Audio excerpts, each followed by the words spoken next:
Hello guys, may the peace and blessing of Allah be upon you all. This is a new series that we are gonna start today on the new approach of math for the first year of secondary school.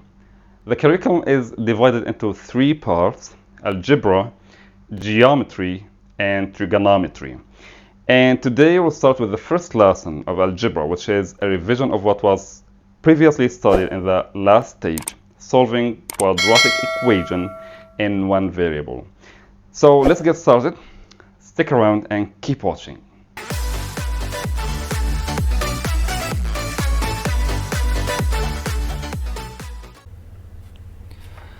An example of the quadratic equation is x squared minus 8x plus 12 is equal to 0.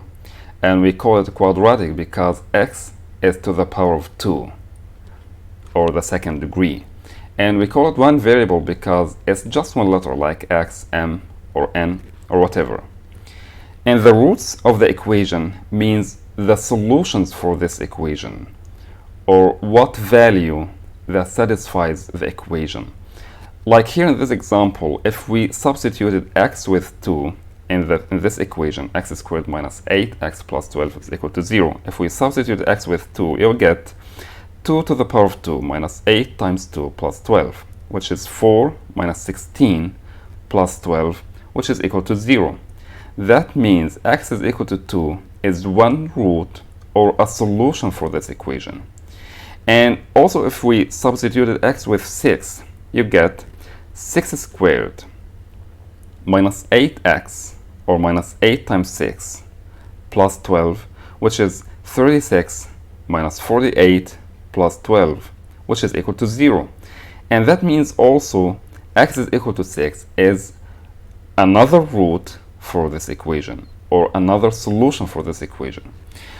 Now, how to get the roots of any equation? Alright, we have two methods to get the roots of the equation. We get it algebraically or graphically. And algebraically is divided into two sections. We can get the roots by factoring or by the general formula. But for today, we will just fixate on how to get the roots by factoring.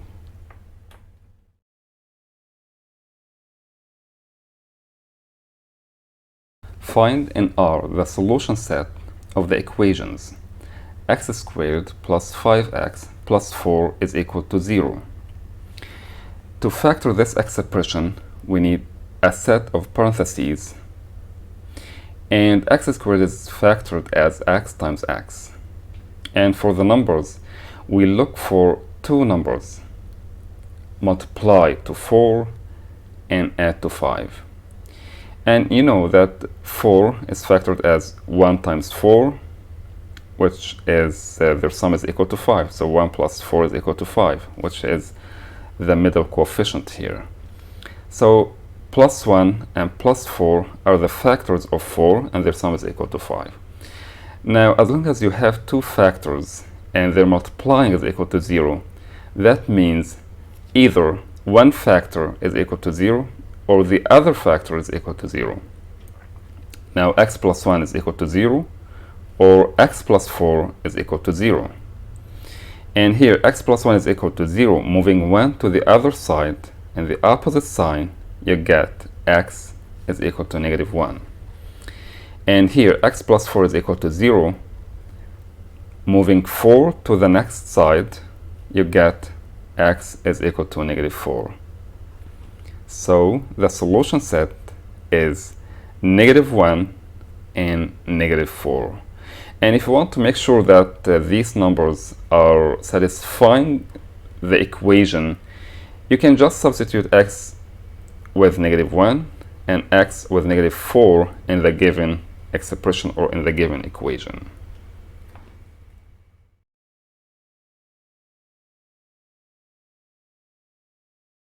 X squared minus 9x plus 18 is equal to 0.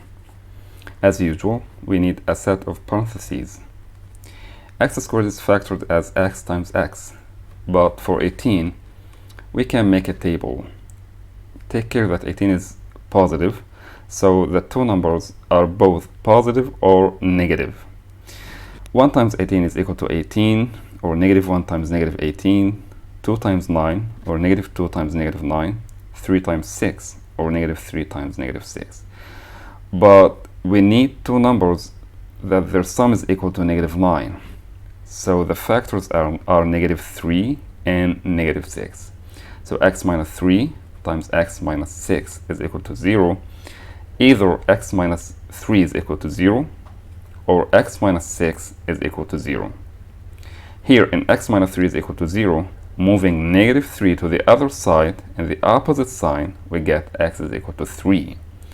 And here, x minus 6 is equal to 0, moving negative 6 to the other side and the opposite sign, we get x is equal to 6. So the solution set is 3 and 6.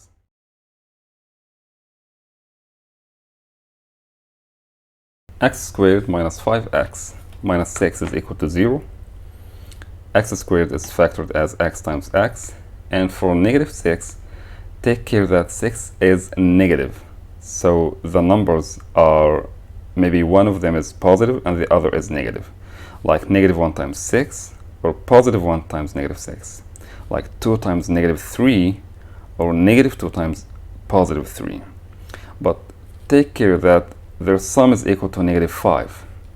So plus 1 and negative 6 are the numbers for this expression. So x plus 1 times x minus 6 is equal to 0. Either x plus 1 is equal to 0, or x minus 6 is equal to 0. So here, in x plus 1 is equal to 0, moving 1 to the other side, in the opposite sign, we get x is equal to negative 1. And here, x minus 6 is equal to 0, moving negative 6 to the other side, we get x is equal to 6. So the solution set is equal to negative 1 and 6.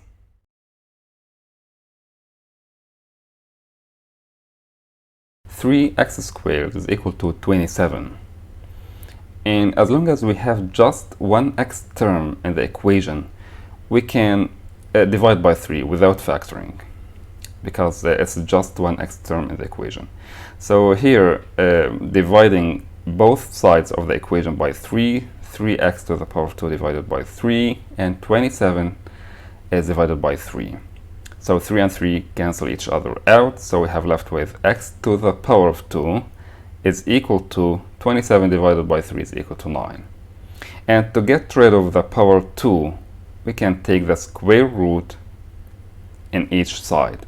So the square root of x to the power of 2 is equal to the square root of 9, but make sure to put positive or negative because the power is even.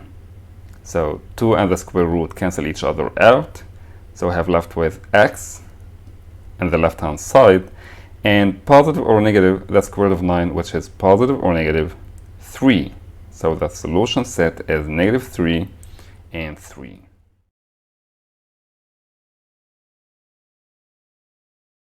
For x squared is equal to 25, and we just have x term in the equation. So without factoring, we just divide by the coefficient of x squared, which is 4. So dividing by 4, so 4x squared divided by 4 in the left hand side, and 25 divided by 4 in the right hand side. And taking the square root to get rid of the power 2, we have x is equal to positive or negative. Make sure that you put positive or negative because the power is even. I mean the power of x. So positive or negative. And the square root of 25 divided by 4, the square root of 25 is 5, and the square root of 4 is 2, so it's 5 over 2. Positive or negative 5 over 2. So the solution set is 5 over 2, or negative 5 over 2.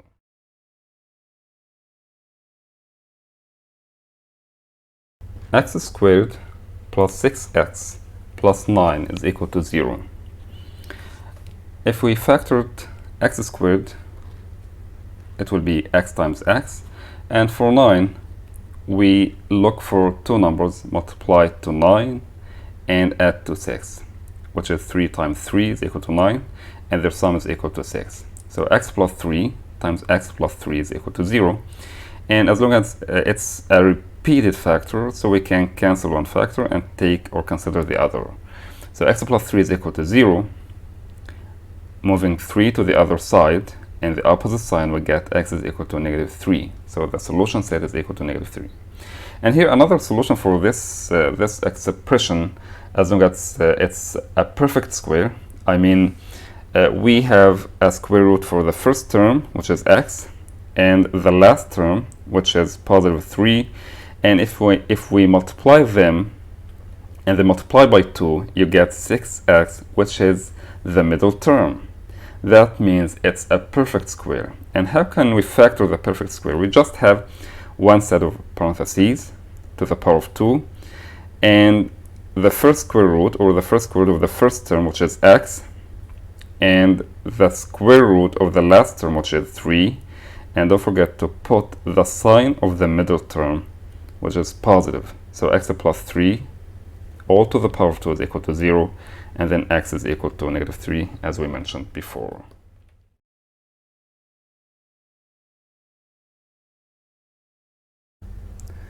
X squared minus 1 is equal to 0, as usual, as long as you have one x term in the equation, so you can move negative 1 to the other side.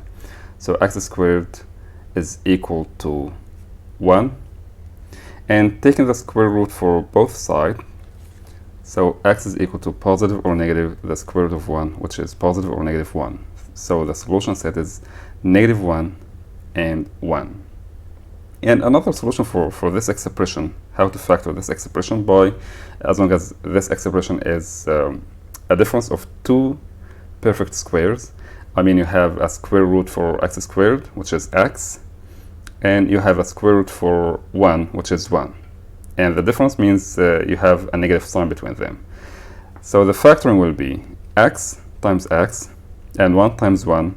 One is positive and the other is negative, and completing the solution. So x is equal to negative 1 or positive 1.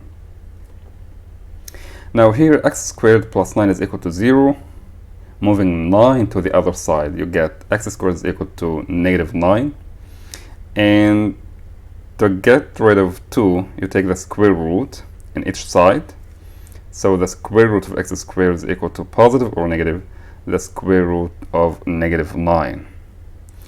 And 2 and the square root will cancel each other out, so you have left with x is equal to positive or negative the square root of negative 9. But notice here that the square root of negative 9 doesn't belong to r, which is the real number. You don't have this number in the real numbers. Alright, so here x is equal to 5. It means there is no solution for this equation.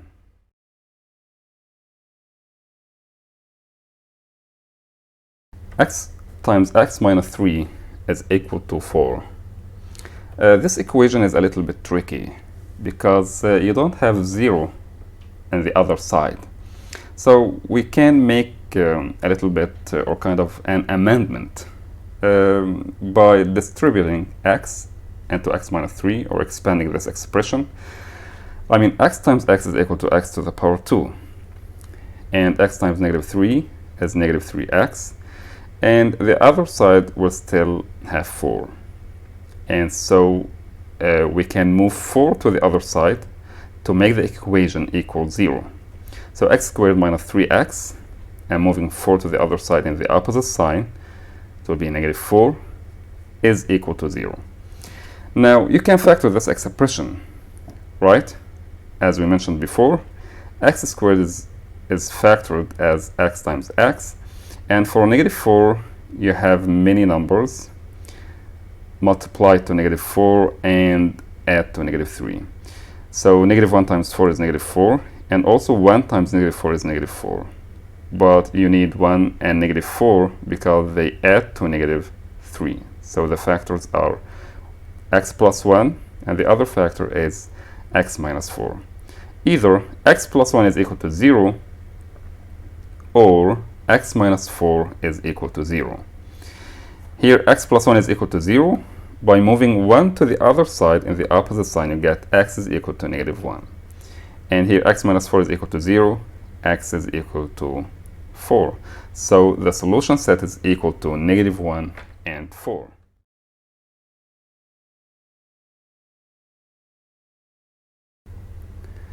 x squared minus x is equal to 0, notice that you have a common factor between x squared minus x, or between x squared and negative x, which is x.